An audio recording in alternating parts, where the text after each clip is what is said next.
शुरू करूं? आज बाबा ने बच्चों को बोला है, शुरू में ही बताया है, कर्मातीत बनकर जाना है। कर्मातीत क्या होता है? कर्म करते हुए भी कर्म से न्यारे, कर्म का भी भान ना हो, ठीक है, वो होती है कर्मातीत स्थिति, एक रस स्थिति। आपको अच्छा बुरा कुछ भी हो रहा है किसी चीज में, आप अपने क्वेश्चन नहीं चलाओगे, ठीक है, ऐसे क्यों हो रहा है, क्या हो रहा है, क्योंकि सब आत्मा अपने कार्मिक अकाउंट यहाँ चुकता कर रही है। जिसके हो गए उसको बोलेगी, लास्ट वाली स्टेज है कर्मातीत स्थिति, फरिश्ता स्थिति, ठीक है। और जिनके हैं वो करेंगे, लेकिन जिनके हो गए वो दूसरे पे ना हंस सकते हैं ना सवाल जवाब कर सकते हैं, क्योंकि हम भी कभी ऐसे ही थे, सबकी बात है, ठीक है। और बाबा ने बोला अंदर में कोई भी फ्लो नहीं रहना चाहिए। फ्लो होता है कमी, ठीक है, हीरे के लिए यूज करते हैं फ्लो। हीरा जो होता है ना, तो उसको इतना रगड़ा घिसा जाता है ताकि उसकी चमक, अगर थोड़ा सा भी उसमें कमी रहेगी तो वो इतना चमकेगा नहीं। तो थोड़ा सा भी, ऐसे हमारी आत्मा है, आत्मा भी हीरा है शरीर के अंदर। तो अगर इसमें रह गई तो हम कर्मातीत भी नहीं बनेंगे, फिर सजा खानी पड़ेगी।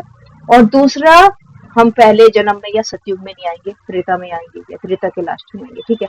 यहाँ हर एक से कोई भी आत्मा है, चाहे कलयुगी चाहे सतयुगी है, जो हमारे साथ, जो हमारी बात, बाबा की बात सुनती है, बहुत अच्छी है, लेकिन जो नहीं भी सुनती है उसको भी सुभावना देना है। एक के प्रति भी हमारे मन में मैल रह गया, यानी कि हम भी नीचे रह जाएंगे। ये ब्रह्मा बाबा के साथ एक बार हुआ था। ब्रह्मा बाबा को किसी में मोह भी नहीं हो और किसी से नफरत भी नहीं हो, कैसी भी नहीं हो, ठीक है, सब हमारे परिवार है, सब हमारा बहन भाई है, ऐसा होना चाहिए। ब्रह्मा बाबा का मैंने पढ़ा था एक बार कि ब्रह्मा बाबा को शिव बाबा अनुभव करा रहे थे कि विमान में बैठे हैं और ब्रह्मा बाबा को घुमा रहे हैं सब जगह, शिव बाबा साथ में है, तो आकाश में, बादलों में, सब जगह घूम रहे हैं। जैसे ही ब्रह्मा बाबा को याद आया अपनी जो लौकिक पत्नी थी ना, कि काश यशोदा भी होती, जैसे ही यशोदा मैया का एकदम मन में ख्याल आया, एकदम विमान से नीचे जमीन पे, तो फिर उनको याद आया कि ऐसे हमें किसी से प्यार ज्यादा होगा तो भी वो आत्मा खींचती है, किसी से नफरत होगी तो भी आत्मा खींचती है। हमें याद वो ही रहता है, इसलिए ना किसी से बहुत प्यार करो ना किसी से नफरत करो। सब मेरे बहन भाई हैं, बाबा के बच्चे हैं, ठीक है। प्यार भी खींचती है, नफरत भी खींचती है, और उन्हीं के साथ फिर हम कार्मिक अकाउंट में बंधे रहते हैं, लास्ट तक बंधे रहते हैं। वो आत्मा भी मुक्त नहीं होगी और दूसरी आत्मा भी मुक्त नहीं होगी जो उसके साथ बंधी हुई है, ठीक है। तो इसलिए सबके साथ रहना है और सबसे न्यारे और प्यारे भी रहना है, ठीक है। स्टार्ट करूं? आज का मुरली है, मीठे बच्चे मीठे बाबा, तुम्हें कर्मातीत बनकर जाना है, ठीक है। कैसे बनकर जाना है? कर्मातीत। इसलिए अंदर में कोई भी फ्लो नहीं रहना चाहिए। अपनी जांच कर कमियां निकालते जाओ, ठीक है। अपनी जांच खुद करनी है, बाबा नहीं हमें कमी बताएगा, बाबा को पता है लेकिन नहीं बताएगा। जैसे बाबा बताएगा तो हमें इसलिए लगेगा, बाबा मुरली बताता है, मुरली से चेक करो ये कमी मेरे अंदर है क्या, अपनी जांच करो, कमियों को निकालते जाओ। प्रश्न है, किस अवस्था को जमाने में मेहनत लगती है? कौन सी अवस्था ऐसी है जिसको जमाने में हमें बहुत टाइम लगता है, उसका पुरुषार्थ क्या है? उत्तर है, इन आंखों से देखने वाली कोई भी चीज सामने न आई, ठीक है। कोई भी चीज देखते भी न देखो, आपको सब कुछ दिख रहा है, सब कुछ दिख रहा है, लेकिन देखते भी आपको उससे अपने आप को अलग रखना है। ऐसे नहीं कि आपकी बुद्धि जाए। जैसे आपने सपोज करो कोई बहुत सुंदर फोन देखा, ठीक है, आपके पास फोन है, इस्तेमाल करो, रख दो। किसी का नया देखा, नया आया है, बहुत अच्छा है, तो आपकी अगर बुद्धि डूब रही है उसमें, तो आपका मन कर रहा है, इसका मतलब आपके अंदर उस चीज को लेने की इच्छा है ना। इच्छा में अच्छा नहीं बनने देती। तो देखते हुए भी नहीं देखो, देखना भी है और नहीं भी देखना है, समझना है इस चीज को, ठीक है। बाबा किस उसमें कह रहे हैं, देह में रहते देही अभिमानी बनो, क्योंकि बाबा ये इसलिए कह रहे हैं कि जैसे हम सामने वाले को देखते हैं हमें उसका शरीर ही दिखता है, ठीक है। तो देह में रहो, लेकिन देह में रहते हुए भी उसकी आत्मा को देखना है, देह नहीं देखना है। यह अवस्था जमाने में टाइम लगता है। बाबा बोल रहे अवस्था सबसे टॉप की अवस्था है, लेकिन इसमें टाइम लगता है। और ये कैसे ठीक होगी? बुद्धि में सिवाय बाप और घर के कोई वस्तु याद ना आए। जब भी हमें टाइम मिले हम अपने परमधाम में पहुंच जाए और अपने सतयुग में। हमारा घर कौन सा है? सतयुग। और कौन सा है? मेन घर हमारा परमधाम, ठीक है। और कोई याद ना आए। इसके लिए अंतर्मुखी हो, अपनी जांच करनी है, अपना चार्ट रखना है। अंतर्मुखी एक तो है बाह्यमुख, मुख तो हमारा बाहर है, लेकिन हमारे जो अंदर में है आत्ममुख, अंतर्मुखी मतलब अंदर में जाके सोचना है, ठीक है, उसको बोलते हैं अंतर्मुखी। उसकी जांच करनी है, अपना चार्ट रखना है। ओम शांति। मीठे मीठे मीठे सिकलते रूहानी बच्चे, यह तो जानते हो कि हम अपनी दैवी राजधानी स्थापन कर रहे हैं, ये तो सबको पता है ना। इसमें राजाएं भी हैं तो प्रजा भी है। पुरुषार्थ तो सब करते हैं, जो जास्ती पुरुषार्थ करते हैं वो जास्ती प्राइस लेते हैं। तो बाबा ने इनडायरेक्टली बता दिया ना कि राजधानी स्थापन हो रही है, लेकिन इसमें राजा भी है और प्रजा भी है ना। जो अच्छा पुरुषार्थ करेंगे, अपने आप को बिल्कुल क्लीन और क्लियर करेंगे, उसको ज्यादा प्राइस यानी कि राजा बनेंगे।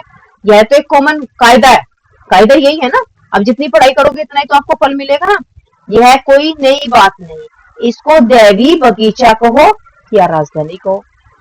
अभी है कलयुगी बगीचा अथवा कांटों का जंगल। बाबा ने क्यों बोला कांटों का जंगल, कलयुगी बगीचा अथवा कांटों का जंगल? क्योंकि आज के टाइम में कांटा लगाना मतलब बातों के कांटे लगाना। जो आत्माएं, एक आत्मा दूसरी आत्मा से इस तरह से बात करती है कि उसको चुभे वो बातें। तो ऐसे कोई लौकिक में कांटा नहीं लगाते, लेकिन बातों का कांटा, आंखों से कांटा, मतलब आपकी हर चीज जो सामने वाले की कोई चीज है हमें चुभती है आंखों में, हमें अच्छी नहीं लगती, उसकी आदतें अच्छी नहीं लगती, यानी कि एक दूसरे को हम कांटा लगाते हैं, ठीक है। जिसको ज्ञान नहीं है वो लगा सकता है, लेकिन हमें तो ज्ञान है ना, हम तो कांटा नहीं लगा सकते किसी को, ठीक है। इसमें उसमें भी कोई बहुत फल देने वाले झाड़ होते हैं, कोई कम फल देने वाले झाड़ होते हैं। पहले बाबा ने कांटों और फूलों से कंट्रास्ट किया, अब बाबा ने बोला है फल देने वाले, ठीक है। बाबा हमारे बारे में बता रहे, फल देने वाले ऐसे होंगे बच्चे जो खुद भी खुश रहेंगे, दूसरों को भी खुशी बांटेंगे। फल देने वाले कुछ ऐसे होंगे खुद भी खुश नहीं रहते और दूसरों को भी नहीं रखेंगे। कोई कम रस वाले, कोई कम रस वाले आम होते हैं, कोई कैसे होते हैं फलों के भिन्न भिन्न प्रकार के झाड़ होते हैं। वैसे ही बाबा हमें नए नए एग्जाम्पल देता है, वैसे ही तुम बच्चों में भी नंबरवार पुरुषार्थ अनुसार है। कोई बहुत अच्छा फल देते हैं, है ना, बहुत सेवा करते हैं, खुद कितनी कहाँ कहाँ क्या क्या सेवा कर रहे हैं बताते भी नहीं है और सेवा होती जाती है। कोई हल्का फल देते हैं, ठीक है, बिल्कुल हल्के फुल्के से सेवा की, अपनी भी नहीं कर पा रहे तो दूसरों की क्या करेंगे। भिन्न भिन्न झाड़ होते हैं, यह फल देने वाला बगीचा है। इस दैवी झाड़ की स्थापना हो रही है, ठीक है, स्थापना चल रही है ना, अथवा फूलों के बगीचे की स्थापना हो रही है। बाबा ने इसका एग्जाम्पल फूलों के बगीचे से दिया है। कांटों का जंगल तो अपने आप ही हो जाएगा, स्थापना करनी पड़ती है फूलों की, फूल हमें चुन चुन के लगाने पड़ते हैं ना। कांटा तो छोड़ दो, कोई प्लॉट जमीन छोड़ दो, उसमें अपने आप कांटे उगाएंगे, लेकिन फूल बहुत ध्यान से करने पड़ते हैं। कल पहले मिसल, आहिस्ते आहिस्ते मीठे खुशबूदार भी बन रहे हैं। तो बाबा ने बोला आहिस्ते आहिस्ते, आहिस्ते आहिस्ते का मतलब होता है धीरे धीरे, कोई एकदम नहीं बनेगा, क्योंकि अंदर में बहुत सारे कांटे हैं ना, पहले अंदर के कांटे निकालने फिर बाहर के कांटे निकलेंगे। नंबरवार पुरुषार्थ अनुसार, सब वैरायटी है ना, बाप के पास भी आते हैं बाप का मुखड़ा देखने के लिए। यह तो जरूर समझते हो बाबा हमको स्वर्ग का मालिक बनाते हैं, यह बच्चों को निश्चय है ना जरूर, क्योंकि बाबा पे निश्चय नहीं होगा तो किस पे निश्चय करेंगे? जो हमारा पिता है, सब आत्माओं का पिता है, बेहद का बाबा हमको बेहद का मालिक बना रहे हैं। मालिक बनने में खुशी भी बहुत होती है, हद के मालिक बने में दुख है, ठीक है। हद का मालिक बने में क्यों दुख है? क्योंकि अगर आपको कोई मालिक बनाता है, सपोज करो आपको कंपनी का मालिक बनाया, एक कंपनी का डीएम या जो भी है आपको चेयरपर्सन बना दिया, तो ऐसा नहीं कि आपसे उम्मीद नहीं होगी, आपसे वो चाहेंगे ना उस तरह का काम कि आपको इतनी बड़ी पोस्ट दी है तो आप सबको खुश रखो। हो सकता है आप खुशी दे पाओ, हो सकता है नहीं दे पाओ, तो आपको दुख भी होगा, फिर आपको बोला भी जाएगा। तो हद के मालिक बने में दुख है, यह खेल है सुख दुख का बना हुआ, खेल ही सुख दुख का बना हुआ है, क्योंकि सतयुग में हम सुखी थे और हम क्या है, दुखी है, ठीक है। और यह भी भारतवासियों के लिए ही है। बच्चों को बाबा कहे पहले अपना घर तो संभालो। बाबा क्या बोल रहे हैं बच्चों को कि बच्चे पहले अपना घर तो संभालो, घर पर धनी की नजर रहती है ना। तो बाप भी एक एक बच्चे को बैठ देखते हैं, बाप भी ऊपर से हम सारे बच्चों को देखते हैं कि हम क्या कर रहे हैं, इनमें कौन कौन से गुण हैं और कौन कौन से अवगुण हैं। ठीक है, बाबा देखता है हमें, बच्चे खुद भी जानते हैं। बाबा अगर कहे कि बच्चे तुम सब अपनी अपनी खामियां आप ही लिखकर आओ, तो जब लिख सकते हैं। हम अपने में क्या क्या खामी समझते हैं, खामी होती कमी। ठीक है, कोई ना कोई खामी है जरूर, बाबा बोल रहे हैं सभी में कुछ ना कुछ कमी जरूर है। संपूर्ण तो कोई बने नहीं है, हाँ बनना जरूर है, संपूर्ण बने नहीं है लेकिन बनना जरूर है। कल्प कल्प बने हैं, बाबा बोल रहा है। फिर बाबा हिम्मत दे रहा है कि हिम्मत नहीं हारना, अभी कमी है, निकलेंगी। बने भी थे और बनना भी है और बने भी थे, इसमें कोई संशय नहीं है। ठीक है, इसमें कोई डाउट ही नहीं है, परंतु इस समय खामी है, बाबा बोल रहे हैं। सब बच्चों की पढ़ाई भी कर देते हैं, कमी भी बाबा बता देते हैं। तो बाबा बोले इस समय कमी है, वह बतलाने से बाबा उस समय पर ही समझाएंगे, वह बतलाने से बाबा उस समय पर ही समझाएंगे। जैसे आज बाबा ने बताया है, इसका मतलब आज हम बच्चों की कोई कमी बाबा ने ऊपर देखी है। ठीक है, तो बाबा आज इसलिए हमें समझा रहे हैं कि बच्चों में कमी है, समझ में आ गई अपनी कमी। ठीक है, बाबा हर दिन मुरली ऐसे समझाता है अपने बच्चों को, क्योंकि वो हमें देख रहा है कि हम एक बच्चा दूसरे बच्चे को दुखी कर रहा है तो सब बाबा के बच्चे ही, तो किसी तरह से अगर हम कांटा चुभा रहे हैं, चाहे हम अपने आप को ऊपर दिखा रहे हैं, दूसरों को नीचे दिखा रहे हैं, तो कांटे चुभाना ही। ठीक है, तो बाबा के तरीके से ज्ञान दे रहा, बाबा तो किसी को कांटा नहीं लगाता ना। तो इस समय तो बहुत खामियां है, मुख्य सब खामियां होती ही है देह अभिमान के कारण। ठीक है, जब दो आत्माओं का देह अभिमान टकराता है तो फिर क्या होता है, कमियां और निखर के आती है। वह फिर बहुत हैरान करती है, देह अभिमान क्या करता है, हैरान करता है, अवस्था को आगे बढ़ने नहीं देती। ठीक है, अवस्था को आगे बढ़ने नहीं देती, इसलिए अब पूरी रीति पुरुषार्थ करना है। यह शरीर भी अभी छोड़कर जाना है, अभी मतलब लास्ट में तो ये शरीर भी छोड़ेगा, इसी शरीर पे तो हम अभिमान कर रहे हैं। बाबा बोल रहे हैं ये शरीर भी छोड़कर जाना है, देवी गुण भी यहाँ ही धारण करके जाना है। ठीक है, शरीर छोड़ने से पहले सारे देवी गुण हमारे अंदर यही आना चाहिए। जैसे देवता है ना, देवताओं को कभी गुस्सा नहीं करना है, हमेशा स्माइल करते रहते हैं, सबका भला करते हैं। अगर वो भला नहीं कर रहे होते तो आज भी उनकी मंदिर में, मस्जिद में, गुरुद्वारे में क्यों पूजा हो रही होती? किया ना उन्होंने अच्छे कर्म, वो तो देवताओं की तो मंदिर में हो रही है और गुरुद्वारे में, और उनमें वो भी श्रेष्ठ मनुष्य थे। ठीक है, संत थे, पवित्र थे, इसलिए उनकी भी पूजा हो रही है। ठीक है, कर्मातीत अवस्था में जाने का अर्थ भी तो बाबा समझा रहे हैं, कर्मातीत होकर जाना है, कोई भी फ्लो न रहे, क्योंकि तुम हीरे बनते हो। ठीक है, हीरे सबसे ज्यादा वैल्यूबल होते हैं। हमारे में क्या क्या फ्लो है यह तो हर एक जानते हैं, क्योंकि तुम हो चैतन्य। जड़ हीरे में फ्लो होगा तो वह निकाल थोड़ी सकेंगे। ठीक है, जो किसी कोई हीरा होता है ना, अगर उसमें कोई फ्लो होता है तो वह निकाल सकेंगे, लेकिन हम तो क्या है, हम चैतन्य है, तो तुम इस फ्लो को निकाल सकते हो। हमें अपनी चेक करेंगे, जो भी हमारी कमी कमजोरी हम निकाल सकते हैं। तुम कोड़ी से हीरे जैसा बनते हो, तुम अपने को अच्छी रीति जानते हो। सर्जन पूछते हैं कौन सा फ्लो है, बाबा पूछ रहे, सर्जन कौन है हमारा बाबा, कौन सा फ्लो है जो तुमको अटकाता है? ऐसा क्या है जिसमें तुम्हारी बुद्धि अटक जाती है, आगे बढ़ने नहीं देता है? फ्लो लेस तो पिछाड़ में बनेगी, पिछाड़ में यानी कि लास्ट में फ्लो लेस हो जाएंगे, बिल्कुल फ्लो नहीं रहेगा। लेकिन अभी पता तो चले क्या ऐसी चीज है जिससे हम अटक रहे हैं, यह वह सब अभी निकालना है। अगर फ्लो नहीं निकलता है तो हीरे की वैल्यू कम हो जाती है।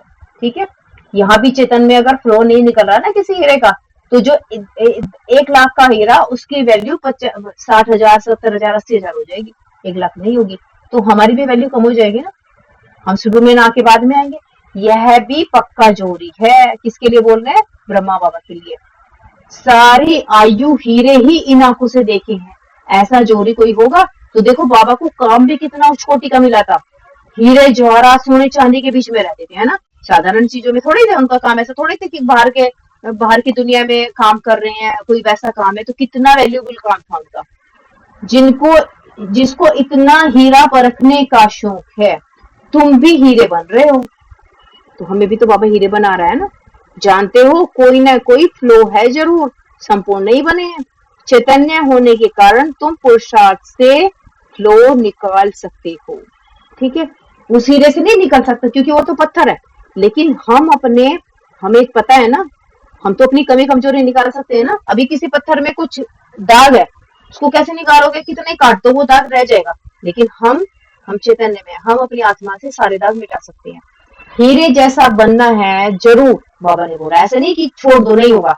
बाबा ने बोला मेरे बच्चे हो, हीरे जैसा बनना जरूर है, सो तब बनेंगे जब पूरा पुरुषार्थ करेंगे। ठीक है, बाप कहते हैं तुम्हारी अवस्था ऐसी पक्की है जो शरीर छूटने समय अंत में कोई भी याद न आए। ऐसी अवस्था कर लो जो लास्ट में कोई भी याद नहीं, बाबा याद रहे।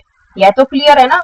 मित्र संबंधी आदि सबको बोलना है, संबंध रखना ही है एक बाप से। मित्र संबंधी से ऐसा नहीं कि सबको छोड़ के भाग जाओ, बात करो, काम भी करना है ना, अभी उनके साथ ही रहना है, लेकिन वो खींचे नहीं। ऐसे नहीं कि आपको हमेशा बात करने का मन करे, मैं अपने दोस्त से बात करूं, अपने रिश्तेदार से बात करूं या अपने पेरेंट्स से बात करूं, नहीं, खींचे कोई नहीं, खींचे बाप ही। घड़ी घड़ी बाप ही याद है, काम करो सब कुछ करो, लेकिन याद बाप की आए। संबंध रखना ही एक बाप से है। अभी तुम हीरे बन रहे हो, यह ज्वारात की दुकान है। ज्वारात की दुकान कौन सी है, जो हम सब मिलके मुरली सुनते हैं ना, तो इसलिए हमें पहले हीरे मिल रहे हैं, एक हीरो को दूसरा हीरा मिल रहा है ना। हम भी, आत्मा भी तो हीरा है और ज्ञान भी हीरा है।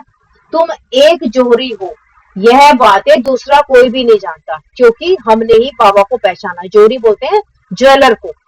ज्वेलर कौन जान सकता है, जिसको हीरे की परख हो। बाबा ने हमें पहचाना है और हमने बाप को पहचाना है, तो हम भी वैल्यूबल है, बाबा तो है वैल्यूबल, उसकी तो कभी वैल्यू कमी नहीं होती। तुम बच्चे जानते हो हर एक के दिल में है, हम विश्व के मालिक बन रहे हैं पुरुषार्थ अनुसार। जिन्हों को उच्च पद मिल रहा है उन्होंने जरूर पुरुषार्थ किया है तो तुम्हारे में से ही ना, जो भी है। बाबा अभी बता रहे हैं, एग्जैक्ट नहीं बता रहे कौन है, लेकिन बाबा बोले तुम्हारे में से ही है ना जिन्होंने पुरुषार्थ किया। तुम बच्चों को ही इतना पुरुषार्थ करना है, इसलिए बाबा एक एक बच्चे को देखते रहते हैं, जैसे फूलों को देखा जाता है ना, यह कैसा खुशबूदार फूल है, यह कैसा है। इनमें बाकी फ्लो क्या है, क्या फ्लो है, क्योंकि तुम हो चैतन्य। चैतन्य हीरे जान सकते हैं ना हमारे में क्या क्या खामी है। जैसे फूल है, अगर फूलों में भी कुछ कमी होगी तो फूल अपनी कमी खुद तो नहीं निकाल सकते, माली तो निकालेगा। ऐसे हमारा मालिक कौन है, शिव बाबा। ठीक है, हमें खुद भी अपनी कमी है, बाकी बाबा जो हमें मुरली देता है, मुरली के अकॉर्डिंग हम देख सकते हैं हमारे अंदर क्या क्या कमी है। ठीक है, जो बाप से बुद्धि योग तोड़ाए कहाँ न कहाँ भटकाते हैं, तो हमें ये देखना है कि कौन सी ऐसी कमी है जो बाप से हमारा बुद्धि योग हट जाता है और कहीं और चला जाता है, कहीं कहीं भटकते हैं। बाप तो कहते हैं बच्चे माम एकम याद करो। माम एकम मतलब मुझ एक को याद करो, दूसरा कोई याद ना है। ग्रस्त व्यवहार में रहते एक बाप को याद करना है। इन्हों की तो भट्टी बननी थी, जो तैयार हो निकली सर्विस के लिए। इन्हों की भट्टी बननी थी मतलब किनको बोल रहे हैं, जो शुरू में बहन भाई समर्पित हुए थे ना, गृहस्थी वाले भी थे और बिना गृहस्थी के भी थे। तो बाबा बोला भट्टी बननी थी, यानी कि एक संगठन बनना था, क्योंकि उन्हीं से तो सेवा हुई ना। तो बाबा बोल रहे हैं कि अब तुम्हें जहां घर में हो, जैसे हो, वहीं पे रह के सेवा करनी है। तो जो तैयार हो निकली सर्विस के लिए। देखते हैं पुराने जो है वह अच्छी सर्विस कर रहे हैं, थोड़े नए भी ऐड होते जाते हैं। पुरानों की भट्टी बननी थी, बल पुराने हैं तो भी खामियां है जरूर। ऐसे नहीं सोचना है कि हम कभी ऐसे सोचे कि उनके अंदर कोई खामियां नहीं है। बाबा बोले भल पुराने हैं लेकिन खामियां उनमें भी है जरूर।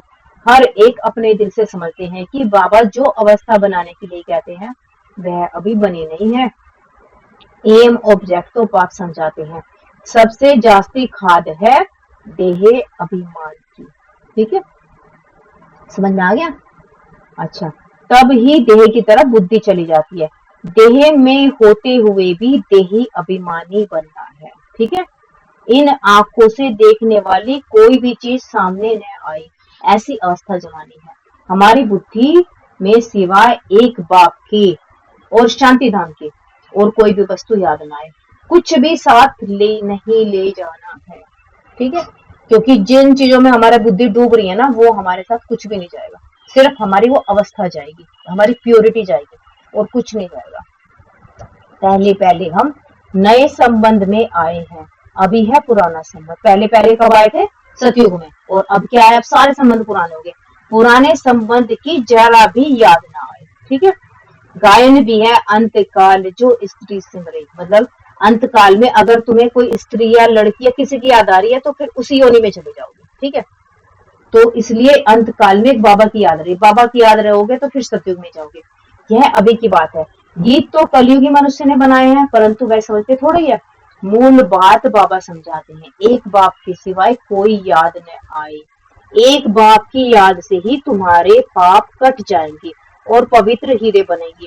कोई कोई पत्थर तो बहुत वैल्यूबल होते हैं, माणिक भी बहुत वैल्यूबल। माणिक मतलब ये एक रत्न है। ठीक है। जैसे गोल्ड होता है ना, गोल्ड डायमंड, ऐसे माणिक भी होता है। बाप अपने बच्चों की वैल्यू ऊंच करते रहते हैं। ठीक है। अपनी जांच करनी होती है। बाप कहते हैं अंतर्मुखी हो, अपने में देखो, मतलब अपने आप को सोल समझ के देखो कि मेरे अंदर क्या क्या कमी है। मैं सोल इस शरीर के द्वारा क्या क्या गलत काम करती हूँ, क्या पाप करती हूँ।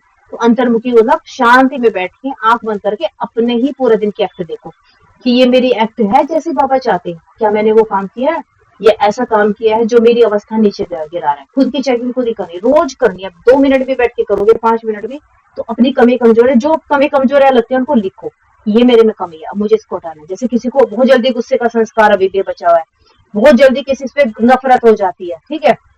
किसी को कुछ भी बोल देते हैं। अभी थी ना बोली कि हमारे संकल्प भी बोल भी गलत ना हो, तो किसी को भी कुछ भी बोल देना यानी कि कमी है। हमें लिखना है, फिर उस पर काम करना है कि ये कमी है, हमें निकालनी है। हमारे में क्या क्या कमी है, कहाँ तक देह अभिमान है। बाबा पुरुषार्थ के लिए भिन्न भिन्न युक्तियां समझाते हैं। जितना हो सके एक की याद में रहे, बल कितने भी प्यारे हो।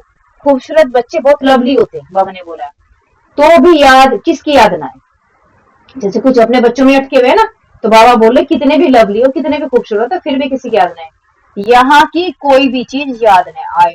कोई कोई बच्चे में बहुत मोह रहता है, बाप कहते हैं उन सब से ममत्व मिटाए, एक बाप की याद में रहो। एक लवली बाप से ही योग रखना है, उनसे सब कुछ मिल जाता है। योग से ही तुम लवली बनते हो, लवली आत्मा बनती है। बाप बाप लवली प्योर है। आत्मा को लवली प्योर बनाने के लिए बाप कहती है बच्चे मुझे याद करेंगे तुम अथाह लवली बनेंगे। ठीक है। अगर बाप को याद करेंगे, क्योंकि बाबा इतना प्यारा है ना, लवली है, तो हम भी लवली बन जाएंगे। तुम इतने लवली बनते हो जो तुम देवी देवताओं की अब तक पूजा हो रही है, इतने लवली बने। आज भी सब पूजा करे ना देवताओं के लिए, रैली निकालते हैं, बहुत लवली बनते हो ना। आधा कल्प तुम राज्य करते हो, फिर आधा कल्प तुम पूजे जाते हो, यानी कि सारी ही कहानी हमारे ऊपर है। आधा कल्प तो हम राज्य करेंगे और फिर आधा कल्प हमारी पूजा होगी, जो भी तक हो रही है। तो कहानी किसकी है? देवताओं की। हर चीज के लिए लोग देवताओं के पास तो जाते हैं। तुम खुद ही पुजारी बन अपने चित्रों को पूजते हो। तुम हो सबसे लवली बनने वाले, परंतु जब लवली बाप को अच्छी रीति याद करेंगे तब ही लवली बनेंगे। सिवाय एक बाप के और कोई याद ना आए। तो अपनी जांच करो कि बाप को बहुत लव से याद करते हैं, बाप की याद में प्रेम के आंसू आ जाए। बाबा मेरा तो आपकी सिवाय दूसरा नहीं कोई, और कोई याद ही न आए। माया के तूफान न आए। तूफान तो बहुत आते हैं ना, अपने ऊपर बहुत जांच रखनी है। हमारा लव बाप के सिवाय और किसी की तरफ नहीं जाता है। अच्छा, हाँ, एक बार एक दो को देख लिया, बस शादी आदि भी नहीं करते। एक बार एक दो को देख लिया, बस शादी आदि भी नहीं करते। रहते अलग है, परंतु एक दो की याद बुद्धि में रहती है। अभी तुम जानते हो हम सब आशिक हैं। हम आशिक माशूक के, माशूक को ना शिव बाबा, और हम उसके आशिक हैं। उस माशूक को तुम भक्ति मार्ग में बहुत याद करते थे, यहाँ भी तुम्हें बहुत याद करना है। ठीक है। भक्ति मार्ग में किसको याद करते थे? शिव बाबा को। बोलते यहाँ भी करना है, जबकि वह सम्मुख है। बाप कहते हैं मामेकम याद करो तो तुम्हारा बेड़ा पार हो जाए। इसमें संशय की कोई बात नहीं। भगवान से मिलने के लिए सब भक्ति करते हैं। यहाँ कोई कोई बच्चे तो बहुत हड्डी सर्विस करते रहते हैं। हड्डी सर्विस मतलब बहुत गहरी सर्विस करते हैं। सर्विस के लिए जैसे एकदम तड़पते हैं, बहुत मेहनत करते हैं। यह भी तुम जानते हो कि बड़े आदमी इतना समझ नहीं सकेंगे, परंतु तुम्हारी मेहनत कोई व्यर्थ नहीं जाएगी। ठीक है, जैसे बड़े आदमी की सर्विस करते हैं ना, तो बाबा बोल रहे हैं कि भले ही वो नहीं समझ रहे हैं, लेकिन तुम्हारी मेहनत व्यर्थ नहीं जाएगी। कोई समझकर लायक बनते हैं, फिर बाबा के आगे आते हैं। अभी नहीं आएंगे, कुछ टाइम के बाद आएंगे, लेकिन हमारी मेहनत व्यर्थ नहीं जाएगी। जब हम मेहनत करते हैं ना, तो व्यर्थ नहीं जाती है। अब नहीं आएंगे, कोई 1 साल बाद, कोई 2 साल, कोई 5 साल आएगा जरूर। तुम समझते हो यह लायक है या नहीं? दृष्टि तो उन्हों को तुम बच्चों से मिलती है। श्रृंगार करने वाले तुम बच्चे हो। जो भी यहाँ आए हुए हैं, उन सबको तुमने श्रृंगार कराया है। ये बाबा टीचर बहनों से बात कर रहे हैं। टीचर बहनें लेके जाती है ना बच्चों को, तो बाबा बोले कि श्रृंगार मतलब ज्ञान गुणों से श्रृंगार करके लाए हुए हैं। बाबा ने तुमको कराया है, फिर तुम औरों का श्रृंगार कराए ले आते हो। अब ये दीदी जो इतने प्यार से बोलती है ना, तो बाबा ने इनको इतना प्यार करना सिखाया है। तो दीदियों से हमें भी तो सीखना है ना, वे किसी से नफरत थोड़ी करती, ऐसे हमें भी ऐसे ही करना है। बाप ऑफरिंग देते हैं, जैसा श्रृंगार किया है ऐसा ही औरों को भी कराते हैं। ठीक है, बाबा बता रहे कि जैसा तुम्हारा श्रृंगार हुआ है, तुम्हें औरों का कराना है, बल्कि अपने से भी औरों का अच्छा करा सकते हैं। सबकी अपनी अपनी तकदीर है ना। कोई कोई समझने वाले समझाने वालों से भी तीखे हो जाते हैं। जैसे कोई किसी को ज्ञान सुना रहा है, अब जैसे शिवानी दीदी को किसी ने ज्ञान सुनाया होगा, किसी ने तो सुनाया होगा, लेकिन शिवानी दीदी के टीचर को नहीं कोई जानता है, शिवानी दीदी को कितना लोग जानते हैं। तो ऐसे कुछ कुछ ऐसे होते हैं, समझाने वाले भी उनसे ज्यादा तीखे हो जाते हैं। ठीक है, तीखे हो जाते हैं, समझते हैं इनसे हम अच्छा समझा सकते हैं, समझने का नशा चढ़ता है, तो फिर वह निकल पड़ते हैं। बाप दादा दोनों की दिल पर चढ़ते हैं। बहुत नए नए हैं जो पुरानों से भी तीखे हैं, कांटों से अच्छा फूल बन जाते हैं। इसलिए बाबा एक एक को बैठ देखते हैं, इसमें क्या क्या कमी है। बाबा हमें ऊपर से देखते हैं कि क्या क्या कमी है। यह कमी इनमें से निकल जाए तो बहुत अच्छी सर्विस करेंगे। बागबान है ना, दिल होता है उठकर पिछाड़ी में जाकर देखूं, क्योंकि पिछाड़ी में भी जाकर बैठते हैं ना। पिछाड़ी में मतलब बच्चों को देखने का बाबा का मन करता है कि देखो पीछे बच्चे क्या कर रहे हैं। अच्छे अच्छे महारथों को तो फ्रंट में बैठना चाहिए, इसमें किसको धक्का आने की बात ही नहीं। जैसे आगे सारी दादियां बैठती है ना, इसलिए बोल रहे हैं, और बाकी बच्चे पीछे बैठेंगे। तो कुछ लोगों को लगता है कि हम आगे क्यों नहीं बैठ रहे हैं, तो बाबा बोल रहे हैं कि ये महारथी है, ये फ्रंट में ही बैठना है इनको, इसमें आपको ये नहीं सोचना ये आगे क्यों बैठे हैं। अगर धक्का आएगा रूठेंगे तो अपनी तकदीर से रूठेंगे, क्योंकि उन्होंने वो मेहनत की है, वो इतनी शुद्ध आत्मा है जो बाबा के सामने बैठ सकती है। बाकी बन रहे हैं, बने नहीं है। जब आप बन जाओगे आप भी आगे बैठे जाओगे। ठीक है, सामने फूलों को देख देख अथाह खुशी होती, यह बड़ा अच्छा पद है, इसमें कोई डिफेक्ट है, यह बहुत अच्छा साफ है, इनमें अंदर कोई जंग जमी पड़ी है, तो वह सारा किचड़ा निकालना है। बाप जैसा लव कोई नहीं करता है। स्त्री का भी पति में लव रहता है ना, पति का इतना लव नहीं होता। बाबा बोल रहे हैं कि स्त्री अपने पति को बहुत प्यार करती है, पति नहीं करता। वह तो दूसरी तीसरी स्त्री कर लेते हैं। अगर किसी की स्त्री मर जाए, या कई बार आप तो मरने की जरूरत नहीं, ऐसे छोड़ देते हैं ना, तो बाबा बोल रहे हैं कि जितना स्त्री अपने पति से लव करती है वो नहीं करता है, वो दूसरी तीसरी कर लेगा।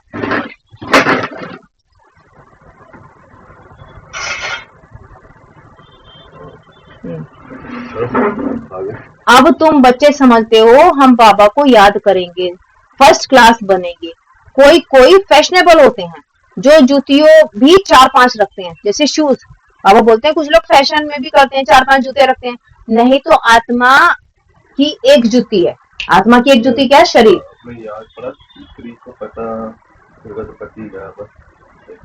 नहीं ये नहीं क्या, हाँ सॉरी, स्त्री का तो पति गया बस, या हुसैन करती, या हुसैन मतलब रोती है इस तरह से।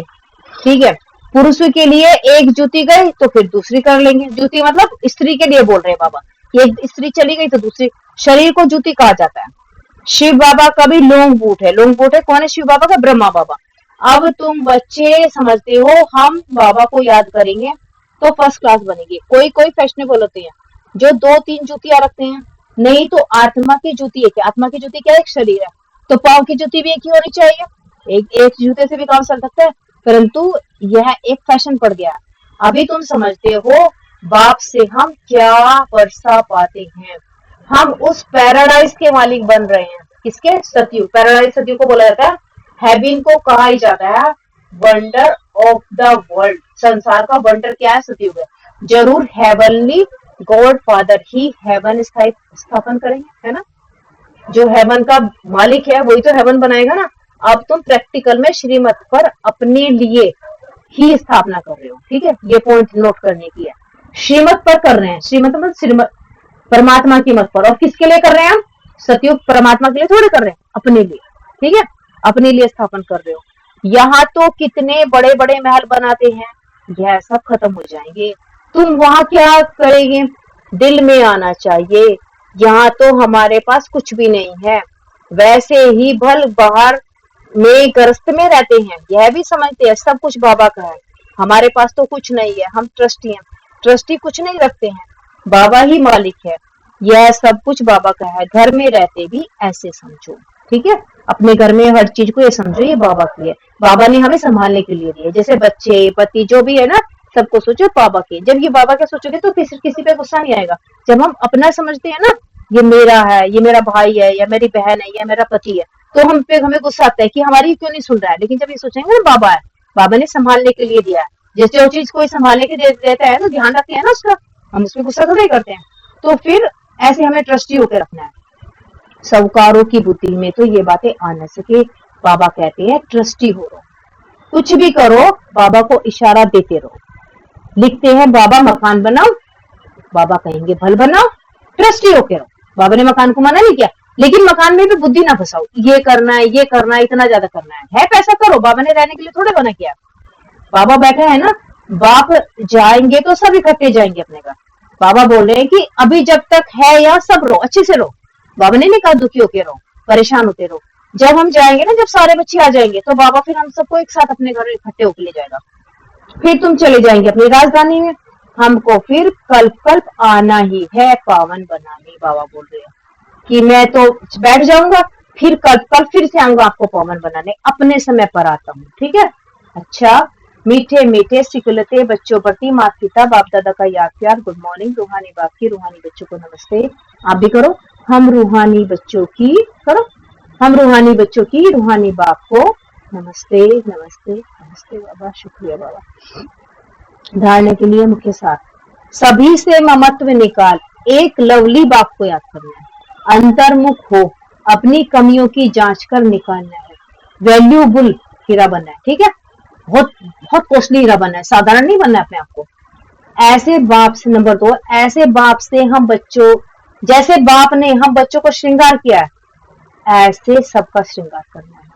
जितना बाप हमें प्यार दे रहे हैं, ऐसे हमें भी हर आत्मा को प्यार देना, ठीक है। चाहे वो गुस्सा करे, कुछ करे, लेकिन हम पे पापा गुस्सा नहीं करता ना, ऐसे हमें भी किसी पे गुस्सा नहीं करना है। कांटों को फूल बनाने की सेवा में लग जाना है, ट्रस्टी होकर रहना है। वरदान है, ब्राह्मण जीवन में एक व्रता के पाठ द्वारा रूहानी रॉयल्टी में रहने वाले संपूर्ण पवित्र भव। इस ब्राह्मण जीवन में एकाग्रता का पाठ पक्का कर। एकाग्रता मतलब एक व्रता, बस एक का ही, एक को याद करना है। एक व्रता का पाठ पक्का कर। प्यूरिटी की रॉयल्टी, हमारी रॉयल्टी क्या है? प्यूरिटी। हम प्योर सोल है ना, तो प्योरिटी की रॉयल्टी को धारण कर लो तो सारे कल्प में यह रूहानी रॉयल्टी चलती रहे। अभी अगर आप धारण कर लोगे ना, पूरे कल्प में आप प्योर ही रहोगे फिर, ठीक है। आपकी प्योरिटी कोई नहीं हटा सकता। थोड़े टाइम के लिए आप इधर उधर हो सकते हो, लेकिन परमानेंट आपकी प्योरिटी, जो आपके संस्कार है, कोई नहीं हटा सकता। आपके रूहानी रॉयल्टी और प्योरिटी की चमक परम धाम में सर्व आत्माओं से श्रेष्ठ है। आदिकाल देवता स्वरूप में भी यह पर्सनैलिटी विशेष रही है। फिर मध्यकाल में भी आपकी चित्रों की विधि पूर्वक पूजा होती है। इस संगम युग पर ब्राह्मण जीवन का आधार प्योरिटी की रॉयल्टी है। इसलिए जब तक ब्राह्मण जीवन में जीना है, तब तक संपूर्ण पवित्र रहना ही है। स्लोगन है, आप सहनशीलता के देव और देवी बनो तो गाली देने वाले भी गले लगाएंगे। समझ में आइए, सहनशीलता के देवी और देव, जो फीमेल है वो देवी बने, इतना सहन करे, कुछ जवाब नहीं देना है। जब भी कोई कुछ कहे, गाली भी देना, तो बाबा के साथ जुड़ जाओ, ठीक है। बाबा ये नहीं आत्मा परवश है, ठीक है। तो वो भी फिर बाद में गले लगाएंगे कि हम कुछ भी बोल रहे हैं, ये इतना सहन कर रहे हैं, वो खुद ही फिर आके बोलेंगे, ठीक है। ओम शांति।